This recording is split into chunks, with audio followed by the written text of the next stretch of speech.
What is a pinch point? My name is Jean. I'm an author, editor, publishing professional. I help you make your writing better. Which refers to two of the 8 plot points that I have on my 8 point plotting system. Now, if you are thinking like 8 plot points, that is not very many. You would be correct. This is just a very general plotting tool that helps to like guide authors in pacing their novel, regardless of genre, really. So we have pinch number one and pinch number two.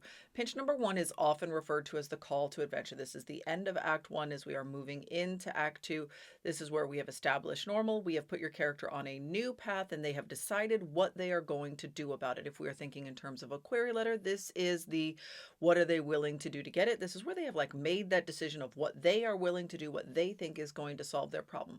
Often, though not always, characters here are acting in a very reactive way. They've been forced into action by the inciting incident.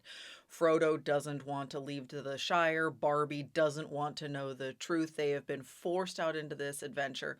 Sometimes they are going willingly. Sometimes they're very excited to go. Sometimes they feel like they have no choice, that this is the only path forward. They don't see any other option, but it's enticing and they're excited about doing it. And then pinch number two happens down here. It is right before everything falls apart. This is sometimes referred to as like the bad guys close in point in the novel. And this is usually where your characters will go from being reactive to being proactive. Now, that proactivity can happen like over the course of this midpoint. This is 25% of the book.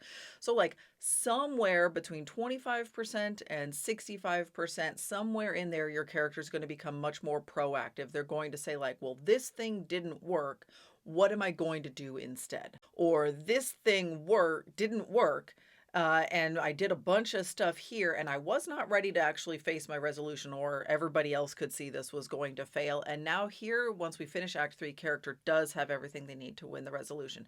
So, somewhere in here, they gain that information. And this pinch point either is an increasing of the stakes. So, like what we thought was at stake was actually really small compared to what we are dealing with down here, or it is a broadening of our understanding, or it is a shift in our luck and pushing us in a new direction. You can see how this like 8 point plot system is really, really vague, and you can make it be whatever you want it to be for your book. If you are writing a story that is a tragedy, here your character is likely to be very proactive. Alexander Hamilton is very proactive early on in the story. Down here is where he is forced to act, dragged into the conversation that he doesn't want to be a part of. He's being very reactive here, very proactive here. So the story follows the same pace, even though the hills and valleys might be inverted from a standard story.